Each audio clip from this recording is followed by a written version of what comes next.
আজ আমি নিয়ে চলে এসেছি ধনেপাতার দারুণ একটা রেসিপি। এটা ছোট বড় সবারই খেতে ভীষণ পছন্দের। চলো মজা করে বানাই। এখানে নিয়ে নিয়েছি 2 আঁটি ধনেপাতা। প্রথমে এটাকে খুব ভালো করে ধুয়ে কুচিয়ে নেব। ধনেপাতাগুলো ভালো করে ধুয়ে আমি এরমভাবে কুচিয়ে নিয়েছি, খুব বড়ও না ছোটও না। রেখেছি ঝুড়ির মধ্যে, যেটুকু জল আছে ঝরে যাবে। আর এখানে আমি নিয়ে নিয়েছি 1 গোলা রসুন মাঝারি সাইজের, আর 8খানা কাঁচা লঙ্কা। কাঁচা লঙ্কাগুলো খুব ঝাল, 8টা নিয়েছি। ঝালটা যার যার পছন্দ মতো। এবার চলে যাবো গ্যাসের কাছে। কড়াই দিয়ে দিয়েছি সর্ষের তেল। এইবার আমি প্রথমেই দিয়ে দেবো তেলের মধ্যে 2 চামচ কালো জিরে। কালো জিরেটা বেশি দিলে টেস্টটা ভালো হয়। দিয়ে দেবো রসুনগুলো, একটু নাড়াচাড়া করে দেবো। এরপর দিয়ে দেবো কাঁচা লঙ্কাগুলো।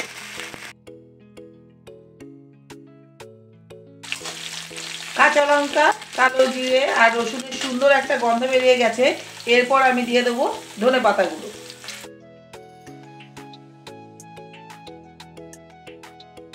একটা হাই ফ্লেমে রেখে দিয়ে আমি একটু ঢেকে দেবো 2 মিনিটের জন্য।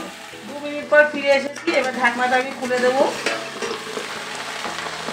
দেখুন পাতাগুলো মজে গেছে।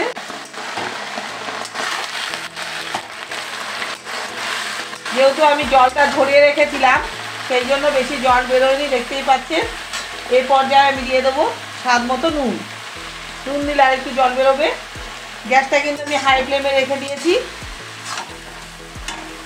এবার সমানে নাড়াচাড়া করে এটাকে আমি ভাজা ভাজা করব।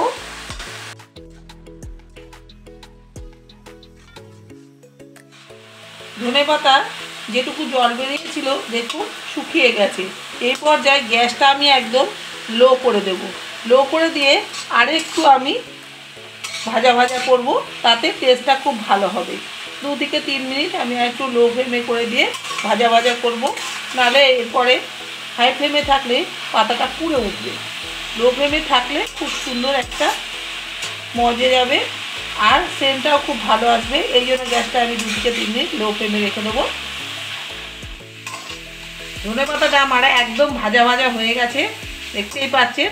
একদম কড়াই থেকে ছেড়ে গেছে, একদম ঝরঝরের মতো হয়ে গেছে। এইখানে নিয়ে নিয়েছি আমি একটা পাটা। এটাকে আমি এই গরম গরম পাটায় নামিয়ে নেব।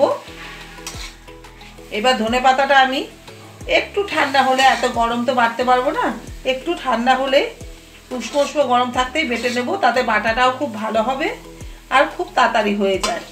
এই ধনেপাতা বাটা মিক্সিতে বাটলে টেস্টটা ভালো হয় না, একটা আঠালো ভাব হয় না। সেই জন্য এটাকে পাটাই বাটার চেষ্টা করবেন, তাতে টেস্টটা খুব ভালো হয়। একটু কষ্ট হয় কিন্তু টেস্টটা খুব ভালো হয়।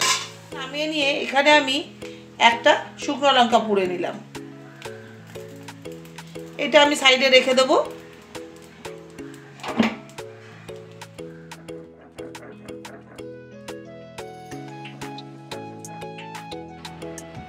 এই যে দেখুন, এই একদম এরকম মিহি করে আমি বেটে দেবো। একবার ভালো করে বেটে নিয়েছি, আর একবার বাটলে এরকম মিহি হয়ে যাবে। পুরো ধনেপাতাটা আমি এভাবে করে বেটে নেব। পুরো ধনেপাতার ভর্তাটা আমার রেডি হয়ে গেছে।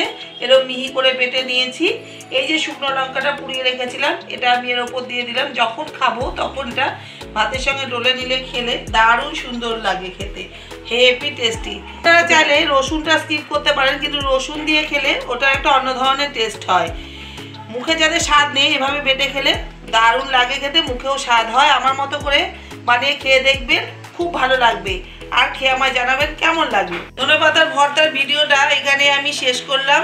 আগামীতে সুন্দর আবার একটা রেসিপি নিয়ে চলে আসবো। ততক্ষণের জন্য সবাই ভালো থাকবেন, সুস্থ থাকবেন, আনন্দে থাকবেন। নমস্কার।